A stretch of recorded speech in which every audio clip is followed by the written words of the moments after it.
is the craziest shit I've ever seen in mortgage or real estate in my like 10 years doing it. And I don't even know if I'm going to be able to get over the PTSD to tell this story. So it started with my clients like a year ago. They're shopping for a new construction house. They find something that they like. They get under contract.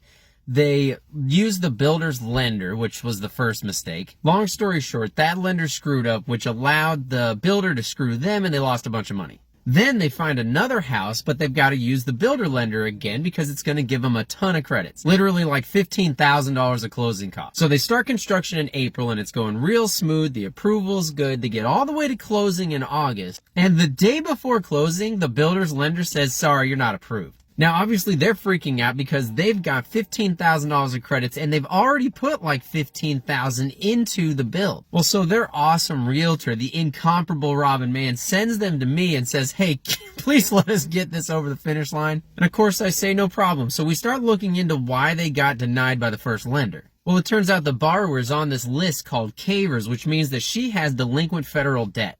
And she's doing a federal FHA mortgage. So that's a big problem.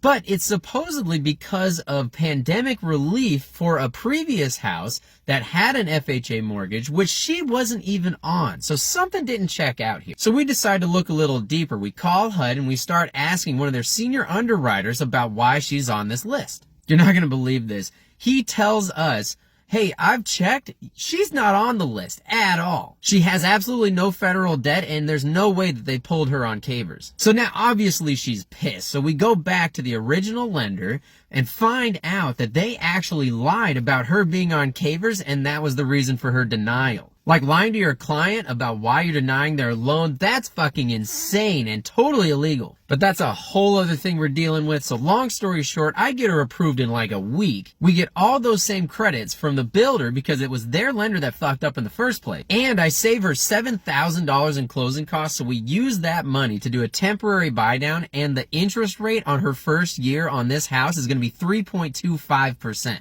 So everyone's ecstatic, we get the clear to close, and we're getting ready to sign the paperwork. But hold on, it's not over yet. So it's 4 o'clock, we're getting ready to close, and then the title attorney comes in and says, hey, we're not actually balanced with the lender yet. And I call bullshit because I am the lender, right? So I call my processor and she says, no, they literally told us on the phone that we're balanced. We sent the package and then all of a sudden they changed a few things and said, oh, we're not balanced anymore. So they start going back and forth with this lawyer who keeps changing numbers and telling us that the buyer has to bring $2,000 more at closing, and then they're saying no, they're gonna give them $18,000, then they're gonna give them $8,900. Like total shit show. It didn't make any sense. And then the lawyer comes in and says, hey, it's too late in the day. We're not gonna be able to do this. We were gonna have to push this off till tomorrow, which was the next month. And we're like, hell no, we did way too much to get here. We're not leaving until we close. Like literally, me, Robin, and the client stage a sit-in at the closing table and refused to leave. Well, that pissed her right off, so she left and another lawyer comes in to help fix everything. So me and my team are on it, and we're going back and forth with them from everything from like transfer taxes to a $55 difference on the purchase price. So another very long story short,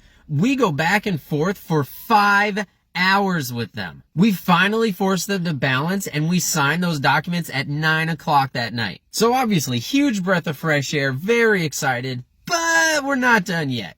Turns out the next morning we find out that the lawyer still fucked up, got the numbers wrong, it was out of compliance, and we had to redraw the entire package and have them re-sign. At this point, I'm like losing my shit, right? Well, fortunately, these are like the coolest clients ever. She actually kind of knew that it was coming, that something was going to go wrong, and she was totally right. But we fixed everything, remade the documents, and she was just going to have a mobile notary come out and they were going to re-sign later that night. Still not done. Then that shitty lawyer that's been screwing everything up the whole time calls her and says that they are going to require her to take the keys to the new house back to their office because they're technically not closed yet. Obviously, completely refused. That's not happening. My CEO has to talk to the CEO of that company and tell them that shit's not happening. Let's close this and get it over with. Fortunately, they reluctantly agree. So then it's finally done. It's closed. They're moving into the house. Everybody's happy. Now the story is actually done.